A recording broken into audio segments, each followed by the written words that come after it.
Bueno, estamos de vuelta con Acción Positiva en este segundo segmento, y en el segmento anterior hablábamos con el coronel Morales sobre el hecho del impacto que este tipo de acciones le produce a la persona. Y como muy bien señalaba el licenciado Rudy Tum, este impacto es a la persona y la persona dentro de su entorno, es decir, dentro de su contorno social, porque es integral lo que está sucediendo, ¿verdad?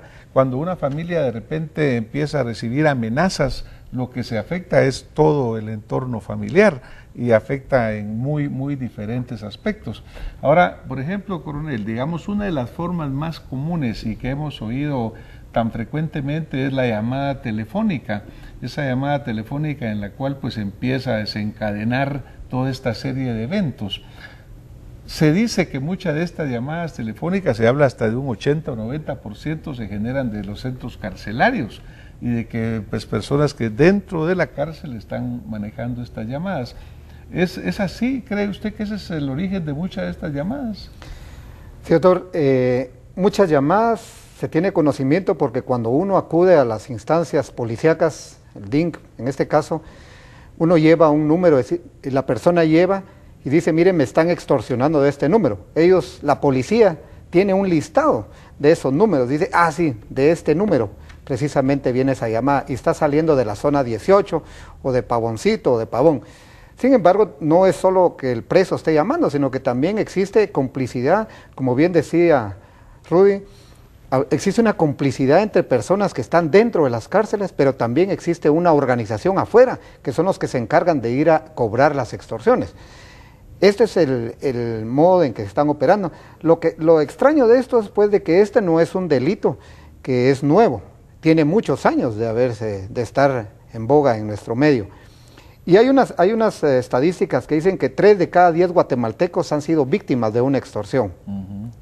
Entonces, cuando usted tiene esos conocimientos, uno se pregunta, ¿qué ha hecho el gobierno o el Estado para minimizar esta situación? Hemos sabido los ciudadanos que el gobierno ha adquirido equipos para interferencia telefónica, sin embargo estos no han sido efectivos. Pues.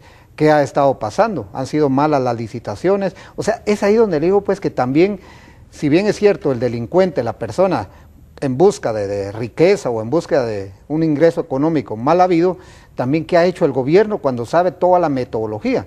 Por aparte pues no hay dónde abocarse a consultar a esto. Muchas personas somos muy renuentes o son renuentes a buscar una estación de policía porque por las situaciones que se han dado uno cree que algunos policías están involucrados en estos hechos. Sí, yo creo que uno de los grandes factores es obviamente la desconfianza en la institucionalidad de quienes deben de estar encargados de hacerlo.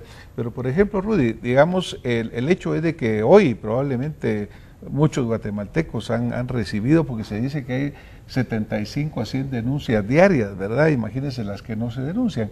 Pero por ejemplo, si hoy un guatemalteco recibe una llamada de este tipo, ¿qué es lo que debería de hacer esta persona? ¿Cuál sería la recomendación específica de cómo proceder?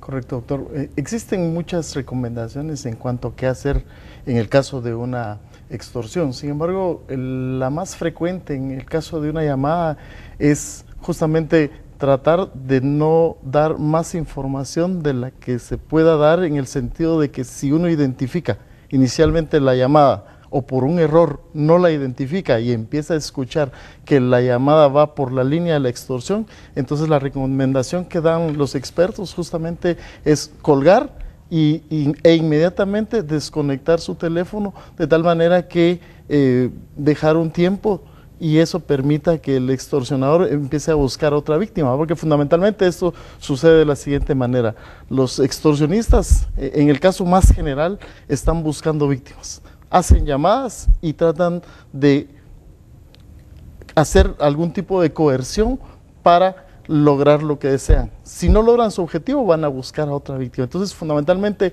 el primer paso es tratar, digamos, no caer, pero si en determinado momento la persona recibe una llamada y en ese momento identifica que está siendo sujeto de una extorsión, inmediatamente lo que debe hacer, como indiqué al principio, es cortar la llamada y desconectar su teléfono por un buen tiempo mientras, esperando pues que estos extorsionadores busquen otras víctimas. Sin embargo, eso no significa que vaya a suceder así siempre, ¿verdad? Existen extorsiones en las que los que las están dirigiendo conocen perfectamente a su víctima y van a buscar otras formas porque se describe que una parte de estas llamadas es al azar y dice, mire, alguien agarra la guía telefónica y empieza a marcar números y sucede lo que Rudy menciona.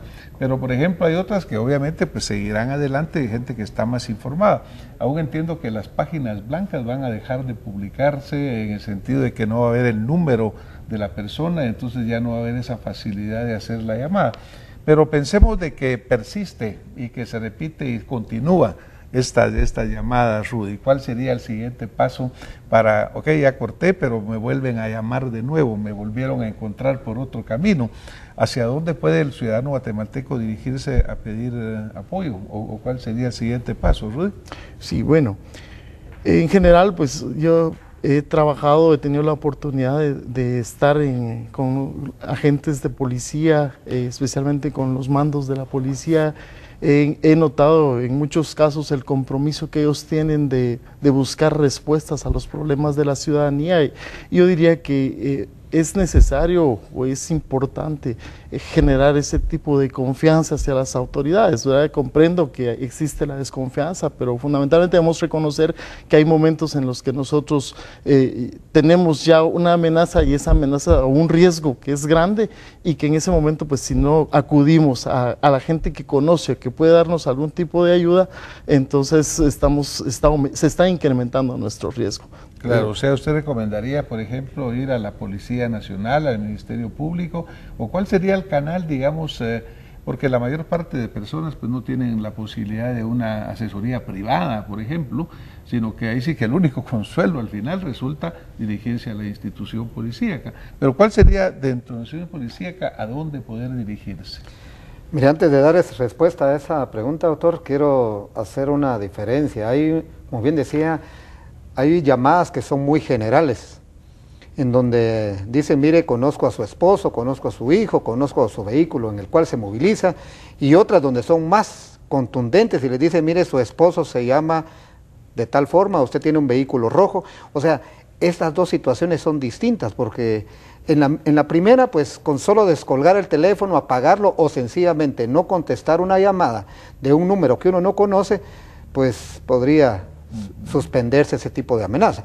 Sin embargo, no solo la guía telefónica sirve de eso. Cuando uno da una tarjeta de presentación en un negocio, los negocios pues tienen sus números telefónicos en sus calendarios, en muchas formas de anunciarse.